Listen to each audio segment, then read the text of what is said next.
नमस्कार मंडळी, आज पार पडलेलं विवाह सोहळा आहे चिरंजीव दिनेश आणि चिरंजीवी सौभाग्यकांक्षिणी संध्या यांचा। सकाळी साधारण 9 वाजता दिनेश हॉलवर आला।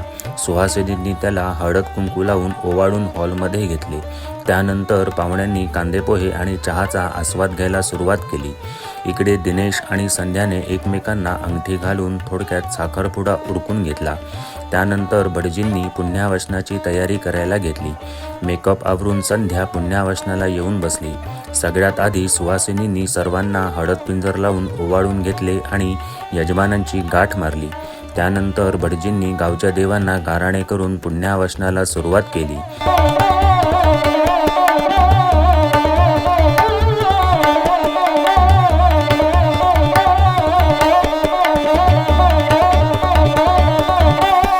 त्यानंतर भटजींनी कूळ ठेवून घेतले आणि मानकऱ्यांनी घरचा आहेर करून घेतला।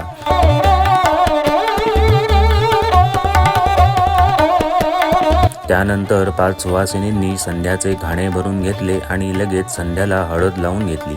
त्यानंतर संध्या नीम सांडायला गेली। निमाची आंघोळ करून संध्या माळेचा मेकअप करायला गेली। इकडे दिनेश पुण्यावसनासाठी येऊन बसला। सगळ्यात आधी सुहासिनींनी सर्वांना हळद पिंजर लावून ओवाळून घेतले आणि यजमानांची गाठ मारली। त्यानंतर भटजींनी गावच्या देवांना गाराणे करून पुण्यावसनाला सुरुवात केली। त्यानंतर भटजींनी कूळ ठेवून घेतले आणि मानकऱ्यांनी घरचा आहेर करून घेतला।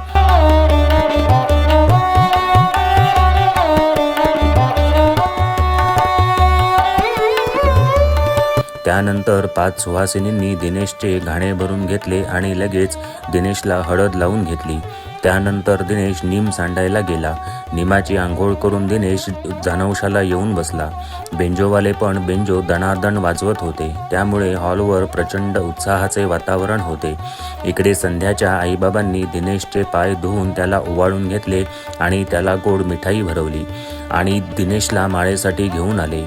2 मंगलाष्टक होतात संध्या पण माळेसाठी आली आणि मग तो खास क्षण आला। मंगलाष्टकांच्या गजरात देवब्राह्मणांच्या साक्षीने दोघांनी एकमेकांना माळ घातली आणि विवाहबंधन निर्विघ्नपणे पार पडले। त्यानंतर संध्याच्या आईबाबांनी दिनेश आणि संध्याच्या डोक्यावर अक्षता वाहून त्यांना आशीर्वाद दिला। त्यानंतर लगेच त्यांनी कन्यादान करत परंपरेनुसार कन्यादानाची भांडी दिनेशला दिली। भटजींनी वेळ न काढता लगेच सूत्रवेष्टन करून घेतले। दिनेशच्या बहिणीने पहिली गाठ मारली। त्यानंतर दोघांनी एकमेकांना कंकणे बांधून घेतली। त्यानंतर मंगळसूत्राचे विधिवत पूजन करून दिनेशने संध्याला पवित्र असे मंगळसूत्र घातले। त्यानंतर विवाह होम संपन्न झाला। संध्याच्या भावाने दिनेशचा कान करकचून पिळून घेतला। त्यानंतर दोघांनी कानपिळीचा मान त्याला दिला।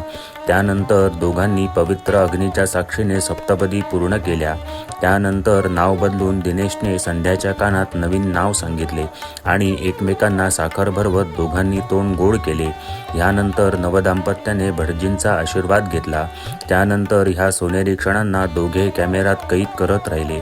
त्यानंतर दोघे रिसेप्शनला उभे राहिले। ग्रुप फोटो आणि आहेर घेत दोघांनी हे क्षण साजरे केले। रिसेप्शन झाल्यावर दोघे जेवायला आले। एकमेकांना गुलाबजामचा घास भरवत दोघांनी जेवायला सुरुवात केली। जेवण झाल्यावर दोघे आनंदाने घरी जायला निघाले।